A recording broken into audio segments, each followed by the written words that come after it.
Broadcasting live from the Business RadioX studios in Atlanta, Georgia, it's time for Atlanta Business Radio. Brought to you by OnPay. Built in Atlanta, OnPay is the top-rated payroll and HR software anywhere. Get 1 month free at onpay.com. Now, here's your host. Lee Cantor here, another episode of Atlanta Business Radio, and this is going to be a good one. But before we get started, it's important to recognize our sponsor, OnPay. Without them, we could not be sharing these stories. Today on Atlanta Business Radio, we have Paul Welty with Emory Continuing Education. Welcome, Paul. Hello, thanks. Well, before we get too far into things, tell us a little bit about Emory Continuing Education. How are you serving folks? Thanks for that. So the Emory Continuing Education is the major non-credit arm of Emory University, and it's been around for, 4 or 5 decades now in many different forms. But the goal has always been to practice our belief in lifelong learning and a continual engagement with education, whether even when you're not part of a 4-credit program like working on a degree. So we've always offered things that help people learn new things or advance their careers, but outside of the 4-credit degree-seeking environment. So then when you say it's outside the 4-credit, is there still an opportunity to get any type of certification or credential? Yeah, it's important to note that there are lots of important, useful, recognized certificates that exist out in the non-credit world to recognize achievement, education, and progress in areas that aren't part of a degree. So most people are familiar with IT certification as an example. You're not required to do any kind of, be part of any kind of university program to do that, but you can take those kinds of programs and earn a certificate that's recognizable in a non-credit way. Now, you mentioned the program's been around for, half a century-ish, and I'm sure that the curriculum has changed over those years. Does this kind of program give you a lot more flexibility when a new type of credential becomes available or people are interested in it? It allows you to flex pretty quickly to get some courses out there to really tap into that need? Yes, it definitely does. In the 4-credit world, in the degree-seeking area, it's sort of importantly slow to adapt because it's faculty-driven. The degrees are meant to be very rigorous and long and deep engagement, whereas the non-credit world that we live in, the certification and certificate world, it's meant to be highly adaptable, more short programs, and it gives us the opportunity to introduce new programs more quickly because they're a lot shorter, and the accreditation and certification of our programs is much different than in the 4-credit world. So we're highly market oriented, and we're always looking for how can we be the third part of the learner plus job market? How can we connect those things? So now how does that work in terms of you deciding which types of courses to offer and how to decide like which is kind of the credential or the class that's worth building curriculum around? Yeah, so some of it's trial and error, which is not always great, but there's ways to mitigate that.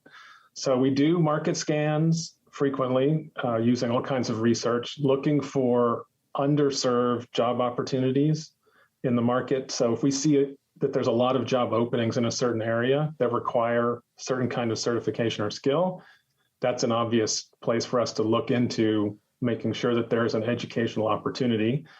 So there's other things we hear from students, which is, I wish I could, or I'd like to be able to.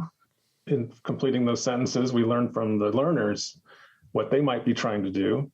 And then there's also the things that make sense to us as experts in this area, which is just looking ahead to things that aren't being asked for yet, but that we think might be important later. So, for instance, the importance of diversity in building teams, inclusion in the workplace, those we started working on those a year ago, and we're only now starting to see demand for those. So some of it's a bit luck and some of it's strategy. So now, here in Atlanta, we are fortunate to have a pretty diverse economy, and some of that economy is around the IT side of the business world in terms of technology. When it comes to cybersecurity, it comes to fintech. Coding obviously is super important in our world, and there's a lot of curriculum around that. Have you been able to tap into any of that through this continuing education program?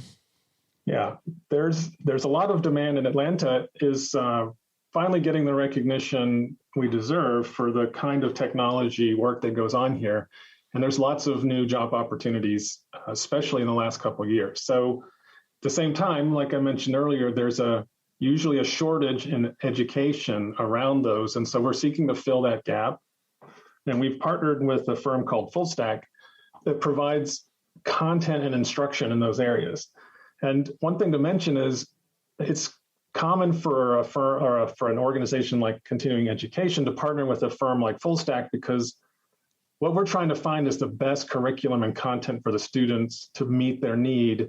Sometimes we develop that, and sometimes we engage partners. And Fullstack has a great program that's highly aligned to the job market that we have in Atlanta. So we're excited that we can connect those dots and bring that to learners here and give them the opportunity to get the kind of skills that could lead to a well-paying job very quickly. And like you mentioned before, these firms are hungry for this kind of talent, right? There's like negative unemployment when it comes to some of these skills. Yes, there's a shortage of people, these kinds of people. So this is where a non-credit education can fill a gap, like we talked about earlier.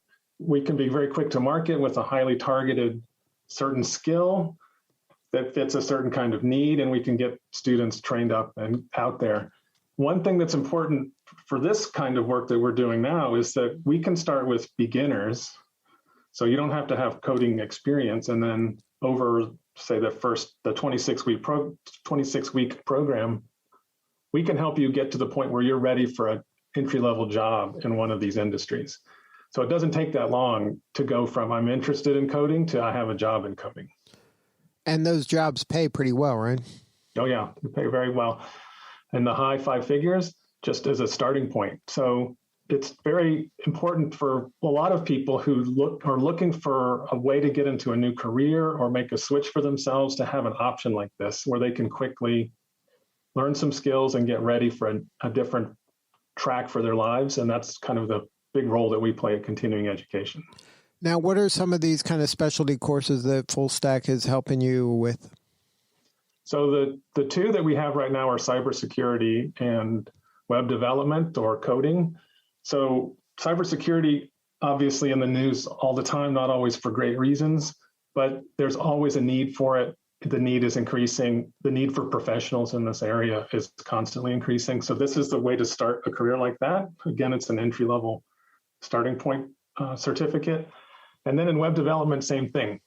We've helped provide a stack of technologies and training on those that would enable you to get most any kind of job in coding and web. So it's, again, the starting point, and it can get you from sort of zero to entry-level job in 26 weeks. Now, is this something that requires the learner to be in person at Emory in order to take advantage of this, or they're online? Are they online, or are they hybrid? So the program was originally designed to be on-site, and we do have a facility here in Atlanta that we would use for classroom instruction. Since the pandemic, of course, most all of this has moved online, and the same with these programs. So right now they're all online, which is great. If travel is restricted, or if you're not near Emory, you can still take these programs online.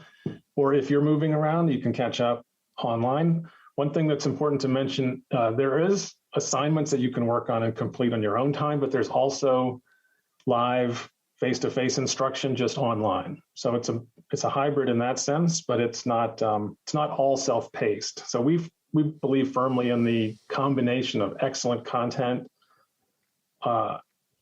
self-paced work on your own schedule by yourself, or maybe with a little support, and then also live instructor classroom work together too. So most of our programs are a mixture of those elements. And does it include an element where the students get to work together, maybe as a cohort in order to help each other? Yeah, a lot of modern work is project-based and team-based. And so we like to simulate that in the instructional environment too. So that means work on projects together, learn what it means to have a team, and the instructor leads those kinds of exercises for the learners.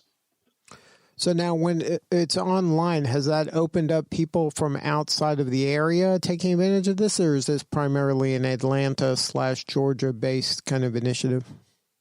Well, most of our current learners are very near to Atlanta, but yes, the shift to online, which we did across all of continuing education almost a year ago, has led us to have a lot more national students and learners, as well as international learners, across all kinds of interesting programs that we wouldn't even have imagined would be so popular during a pandemic.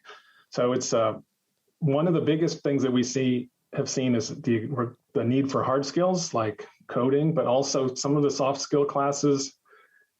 Some of the business classes are also doing quite well online and with a very diverse cohort from outside of Atlanta. So now we're talking primarily in this case about the cybersecurity and the learning how to code classwork. What are some of the other kind of offerings that are out there? Yeah, so we have 4 primary, or I guess you could count 5 with our customized corporate learning program. But for most learners, there's hard skills like technology, things like this, coding, cybersecurity, but also hard skills like Six Sigma, paralegal training.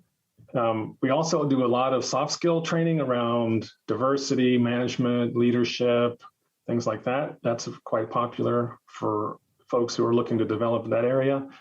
And then we continue to keep a lot of programs around what we call personal enrichment, which are things that might not help you get your next job, but are things that are more interesting to you, might count as a hobby or might count as an area you're looking to expand your own personal development in. So that could be things like creative writing or photography or even wine tasting. So now when it comes to that, like what's the advantage of kind of doing this through Emory? Well, because of our educational background and commitment, our goal is always to use the best experts we have to create the best courses and programs backed by Emory's educational rigor. So for us, what we look for is how can we make sure that the learners not only have great content, but have great instructors, have great service and outcomes, and then are cared for by an expert advisor that they work with. So our goal is to make sure that the learners get the outcomes that they're interested in, and we make sure that all those areas connect. And like I mentioned earlier, we've found that it's not useful for most learners to be left alone with a set of content. It's also not useful to make all the content be face-to-face instructor-led. So we've crafted these different programs based on our experience and educational knowledge to make sure that they're put together to provide the best learner outcomes possible. Now, for these kind of classes, are there scholarships available, or is this everybody is kind of paying rate card for this? Yeah, so there are scholarships. One is there are discounts and discounts too for Emory or Emory affiliated folks. So that's one thing. There's substantial scholarships for military personnel and veterans. So that's a special area that we know where additional skills is important. And we do have the opportunity to finance some of the tuition also, so that students don't have to pay all of it all at once. Now, is this something where a student would be eligible for a student loan, or this type of education is not possible? Yeah, you can get a loan because for some people, the outlay of the tuition can be quite substantial all at once. And so there are ways to pay this over time, over the length of the program or even later, so that it makes it more financially viable. So now if somebody wanted to learn more and have more substantive conversation with you or somebody on your team, what's the website? So they should go to ece.emory.edu. And not only can you learn about Emory Continuing Education, but you can also learn a little bit about Emory. You can see the other programs and you can learn about this as well. The next step for folks particularly interested, if they read the website and like what they see, is to sign up for an information session, which are led by our advisors and also by the instructors and subject matter experts, so that they can really get a good picture about what they're getting into. And if they still like it, then enroll in the program. Well, Paul, thank you so much for sharing your story today. We really appreciate the work you're doing. Great. Thank you. All right. This is Lee Cantor. We will see you all next time on Atlanta Business Radio. And remember, this work could not be done without the support of our sponsor, OnPay. Please support them so we can continue to share these important stories. Today's episode of Atlanta Business Radio is brought to you by OnPay. Built in Atlanta, OnPay is the top-rated payroll and HR software anywhere. Get 1 month free at onpay.com.